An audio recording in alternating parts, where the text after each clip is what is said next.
Nah, ini untuk packingnya mau kita pasang ya. Ini untuk pemasangan packing cylinder head ini yang kita harus perhatikan tuh di bagian olinya ya teman-teman. Jangan sampai untuk olinya tertutup sama packing. Biasanya sih kebanyakan seperti itu, setelah habis ganti packing deksel mobilnya jadi ngecim untuk as klepnya. Nah, ini untuk lubang oli di sini, untuk lubang olinya di sini. Jadi kalau packingnya itu seperti ini teman-teman.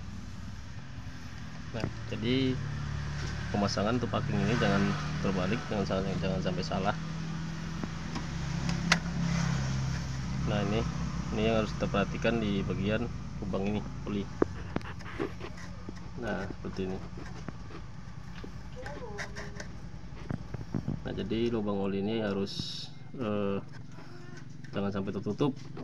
Nah, jadi kebanyakan sering kita temukan seperti itu setelah habis bongkar deksel, lalu untuk as klepnya patah atau ngejim, biasanya seperti itu ya. Jadi untuk sambungan oli yang dari pompa oli ini itu tembusnya di bagian deksel ini. Nah, seperti itu. Oke, kita lanjut, kita pasang untuk bagian dekselnya. Nah, ini sudah kita pasang untuk dekselnya, sudah kita kunci. Untuk bautnya itu kita buat 6 kilo untuk ukurannya. Ini lanjut kita pasang untuk bagian as klepnya. Setelah untuk pemasangan ke as klep, kita bisa kendorkan dulu untuk klepnya ya, agar tidak terjadi hal-hal yang tidak diinginkan, misalnya patah atau apa. Jadi kita lepas dulu, kita kendorkan untuk bautnya, buat setelan klep. Dan setelah itu kita setel klep kembali, nah, agar lebih halus suaranya. Oke, kita akan lanjut untuk pemasangan kop as klepnya. Nanti setelah itu baru kita melakukan pemasangan untuk timing belnya. Ya, kita lanjut dulu. Nah, ini sudah kita kunci untuk kop untuk as klepnya. Untuk pasangan timing belnya, kita cari dulu topnya ya. Ini kita mau pakai yang E. Seperti biasa kita pakai yang E untuk posisi topnya. Ini posisi top, ini E nya di atas ya. Nah, kalau posisi E itu berarti topnya top 4 yang pre ya. Ini yang pre top 4. Nah, kalau kita pakai yang I yang bergesernya ya, bukan di I, bukan di pas di I nya, tapi agak bergeser sedikit, itu yang nomor 1 ini, top satunya. Nah, jadi karena tandanya di si top 1 itu susah mencarinya, jadi kita pakai yang E. Jadi top 4 yang kita pakai. Oke, kita mau pasang untuk timing belnya. Kita paskan dulu untuk yang di bawah ya, untuk timing belnya. Untuk timing belnya yang baru yang ini kita mau pasang juga. Untuk ini sebenarnya kita pakai lagi. Oke, kita cek di bawah ya teman-teman, nanti baru kita kasih tahu topnya yang posisinya di mana-mana saja. Oke, kita lanjut dulu.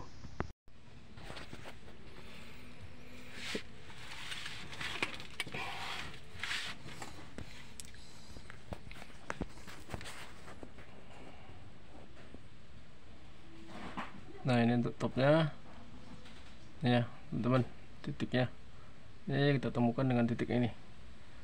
Nah, terlihat ya. Nah, itu harus kita luruskan, baru kita bisa pasang untuk bagian timingnya. Nah, ini teman-teman, untuk titiknya sudah kita pasang. Ini karena untuk pemasangan timing bel untuk mobil Suzuki APP ini lumayan sulit karena posisinya sempit ya di bagian bawah. Jadi caranya kita buat seperti ini. Ini kita buatkan tanda di bagian puli ya. Kita buatkan tanda di bagian puli menggunakan stipek atau stipo ya. Nah, di bagian bawah sana ini kita menggunakan kaca.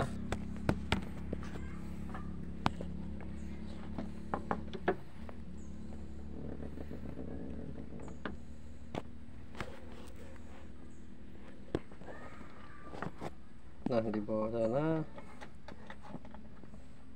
nah itu terlihat tanda stipo berwarna putih sudah kita tandakan itu. Nah, itu posisinya sudah kita buatkan tanda juga di bagian bloknya, jadi terlihat dari sini, dari atas, agar tidak ke bawah. Ini kalau kerja sendiri ya. Nah, itu sudah lurus posisi tipenya ya tuh. Nah, untuk yang di atas kita gunakan, karena di atas ini lebih mudah terlihat cowakannya, terlihat. Nah, ini terlihat, ini cowakan, kita jumpakan cowakan ini. Nah, sudah seperti itu, kita tinggal kunci bagian baut 12 tensionernya. Setelah itu kita rakit dulu, kita lengkapi semua, baru kita tes untuk hidupkan. Oke, kita lanjut dulu. Nah, ini proses pemasangan untuk tutup klep. Dan tutup klepnya ya teman-teman, udah kita lem, ya kita pasang. Ini untuk timing belt tadi sudah kita pasang, caranya seperti tadi. Ini untuk puli pompa air juga sudah, nanti tinggal pasang tutup klep. Setelah itu kita pasang untuk bagian intake manifoldnya, baru nanti kita isi air, kita tes untuk hidupkan untuk mesinnya. Oke, kita lanjut dulu ya. Untuk yang lain-lainnya nanti kita rapikan semua. Untuk bagian puli ini kita mau coba tes hidupkan dulu. Jadi sebelum kita melakukan pemasangan semua untuk spare partnya, jadi sebelum itu kita tes dulu hidupkan. Kalau sudah normal, baru kita pasang untuk semuanya. Oke, kita lanjut dulu. Nah, ini teman-teman, untuk sebagian spare partnya sudah kita pasangin semua, tapi ini kita mau tes hidup dulu, jangan langsung kita komplit semua ya, takutnya nanti ada yang bocor atau apa. Jadi tinggal kita lebih mudah untuk perbaikannya lagi. Jadi kita ini tinggal kita isi air. Setelah itu kita coba starter dulu. Untuk belnya belum kita pasang ya, untuk bel luar, tapi ini kita hidupkan sebentar saja, tidak bisa lama. Oke, kita lanjut dulu. Nah, ini ya teman-teman, untuk mobil Suzuki EPP yang mengalami mesinnya waktu langsam tidak stabil, yaitu pincang ya, seperti goyang-goyang itu, kruk. Padahal semua sudah servis. Untuk injektor sudah servis, untuk koilnya, untuk busi sudah bolak-balik diganti, dan sudah banyak dikerjakan. Ternyata permasalahannya di bagian plugging cylinder head yang mengalami kebocoran di nomor 2 dan nomor 3 itu. Airnya masuk ke ruang bakar, jadi menyebabkan mengganggu proses pembakaran untuk mesin ini. Jadi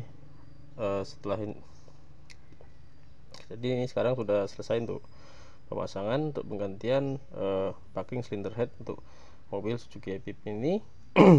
Ini sudah kita isi air, timing belt sudah kita pasang, tali puli juga sudah kita pasang, sudah kita kelengkapi semua. Tinggal sedikit-sedikit lagi untuk menunjang kelengkapannya nanti. Ini sekarang kita mau tes dulu untuk hidupkan untuk mesinnya. Nah, nanti setelah kita starter mesinnya, setelah kita hidupkan, yang pertama kali lihat begitu mesin ini hidup, kita harus lihat dulu untuk oli ya. Jadi begitu kita starter mesin, kita cek olinya harus naik di area tutup klep ini, jadi tidak berakibat bisa ngejim tuh as klep atau yang lain-lain ya. Jadi ini kita mau starter dulu untuk mesinnya. Oke, kita coba starter.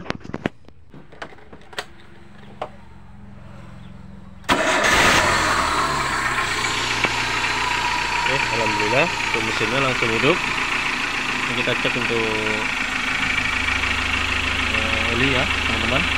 Jangan lupa setelah kita menghidupkan mesin, apalagi habis kita lakukan overhaul atau penggantian untuk cylinder head, itu oli yang naik kemari harus benar-benar kita perhatikan.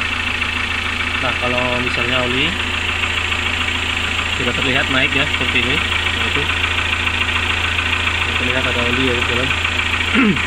Nah, berarti untuk olinya sudah naik, karena biasanya itu permasalahannya di bagian cylinder head yang mengalami terbalik, bisa ada juga yang tertutup ya untuk lubang olinya, jadi mengakibatkan oli tidak naik. Jadi setelah dibongkar untuk penggantian packing cylinder headnya, tiba-tiba mesinnya bisa mati sendiri, ngejim. Nah, jadi harus diperhatikan ya teman-teman. Nah, ini untuk kondisi olinya saat ini sudah sudah naik ya, alhamdulillah. Tuh terlihat ada perketukan di dalam. Nah untuk mesinnya juga untuk langsamnya atau idle-nya ini udah normal. Kalau kemarin langsam seperti ini dia goyang-goyang ya teman-teman, grek. Nah setelah itu disertai juga dengan antar panas yang naik di posisi full ke atas, terkadang nanti digas dan normal. Nah seperti itu. Nah di sini masih terdapat lampu engine yang menyala. Nanti akan periksa juga dan kita akan buatkan tutorialnya kenapa lampu engine-nya menyala ya, karena kemarin waktu datang juga lampu engine sudah menyala, tapi belum sempat kita scan karena kita masih mencari penyebab untuk idle-nya atau langsamnya itu yang goyang, gerinjal-gerinjal ya, seperti itu. Oke teman-teman, semoga video ini bermanfaat untuk kita semua. Jangan lupa subscribe, like, komen, dan share. Jangan lupa juga tekan tombol loncengnya agar tidak ketinggalan video-video kita selanjutnya. Oke, sekian dulu. Assalamualaikum warahmatullahi wabarakatuh. Salam otomotif.